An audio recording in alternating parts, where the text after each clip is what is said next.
Has there been any thought given to perhaps some forgiveness of some portions of loan if young people choose these very important areas?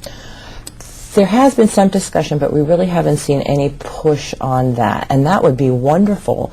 I think that would be a wonderful idea to pursue. Certainly, as we take a look at STEM education, but not that I'm aware of, but that's certainly something that would be very interesting to take a look, to forgive loans for students coming out of those fields.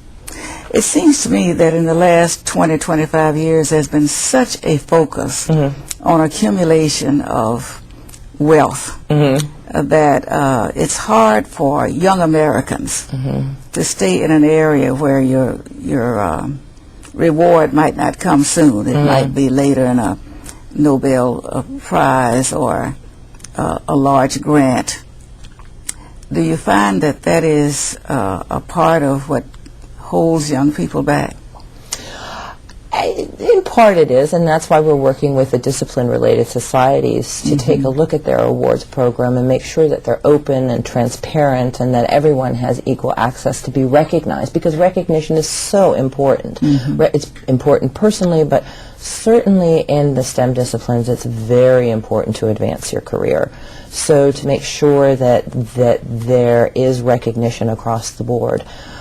How that might be done on other levels, I think is, again, would be something interesting to take a look at. I'm not sure that there is. I think maybe one of the ways to do that is how grants are awarded. Yes. I know we still have 65 to 70% of our research scientists are non-American born, which is pretty troubling.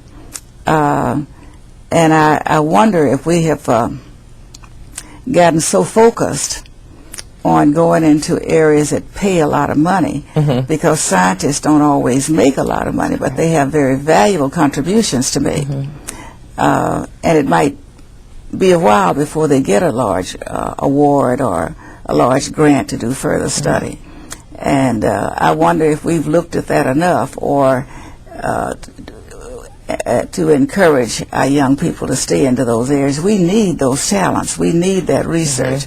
Our breakthroughs only come through research. That's correct. And so it does trouble me a bit that we have not yet seemingly broken the barrier to get enthusiasm for our young people born here to. Right, and that's what we need to do. We need to get a focus back on getting children excited about math and science. And I think one of the areas, all the studies show, particularly for women, that they're not encouraged in very subtle ways. So young boys are told by parents and by school teachers, that's wonderful that you got an A. And if it's a young girl, she's told, oh, I can't believe that you got an A. So it's the way that you talk to your children and how you encourage them in the work that they do. And certainly as I said, my friend's daughter being encouraged in an AP class. So it's very important to take a look at what we call the pipeline issue, children already coming into the disciplines. And make sure that we're engaging young people in a way that they want to be engaged. Is there a particular focus with ABIS to try to steer some of the faculty or some of the members who are members of the organization to encourage other young women? We do through our chapters, our 50 chapters across the country. We do a number of after-school science programs. Role models are very important to young people, and to have women and to be able to see that there's someone in the field that looks like you and that can talk to you about the issues is very important. Mentoring programs, another emphasis that is very important in the STEM fields, and not just one person but multiple people across all different workforce arenas, industry, academe, and at all different levels. So mentoring, role models, those are very important. And then for our members, networking is very important. To be able to do some continuing education, personal development, and to be able to be with women that understand what you're going through. So networking proves to be very important. And then ongoing into career coaching. As I mentioned, we have equity. We do review a number of equity cases. And our big push right now is to really take a look at the way that science is done in this country. And I think there we have a long way to go to open it up and to make it inviting to women, to underrepresented minorities, and certainly to young men. As you said, we're seeing young people not going into these fields, so making it a more attractive environment for everybody. In other words, we need to focus on what great satisfaction that someone may That's get right. for finding a breakthrough, That's right. rather than what six-figure salary they're going to make. That's right.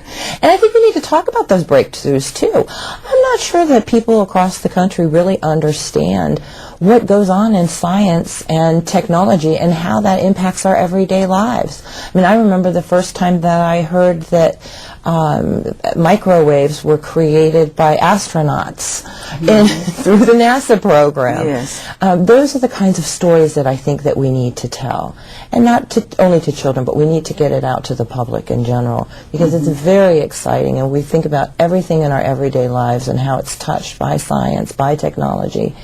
Not only the obvious BlackBerries and iPhones, Yes. but certainly so many things that we have in life. I think we need to do a better job telling those stories. I always say to young people as well is that when you see an upgrade or some new technology, it just didn't happen.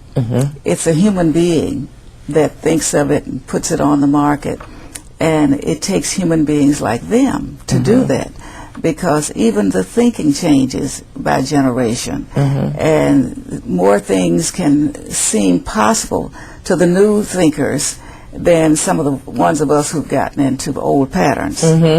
And so I'm hoping then that you'll be successful, and that we as a nation can be more successful in encouraging not only women but all of our young people to look at these areas. And I think that involves also everyone, moms, dads, grandmas, grandpas. Yes. Everyone needs to begin encouraging our young people to stay in these fields and to pursue these areas of science and technology that are really going to make a difference for us here in the United States. Sure. And you just think of all the things that have happened since you've been around, all the new technologies, and from the chip to the rest of the world of punching and looking and having a computer in the palm of your hand. All of that came from thinking, from young people, sometimes not so young, maybe after a while of being into the research. But we continue to need this talent. So please help us to encourage, most especially our young women, but all of our young people, to pursue careers in science and technology and engineering and math. We can do that. We're out of time. I thank you for being here, and I'll see you next week. This has been another edition of Report from Washington featuring Congresswoman Eddie Bernice Johnson. You can reach Congresswoman Johnson at 202-225-8885 or 214-922-8885. You can also contact her through her website at http://www.house.gov/ebjohnson.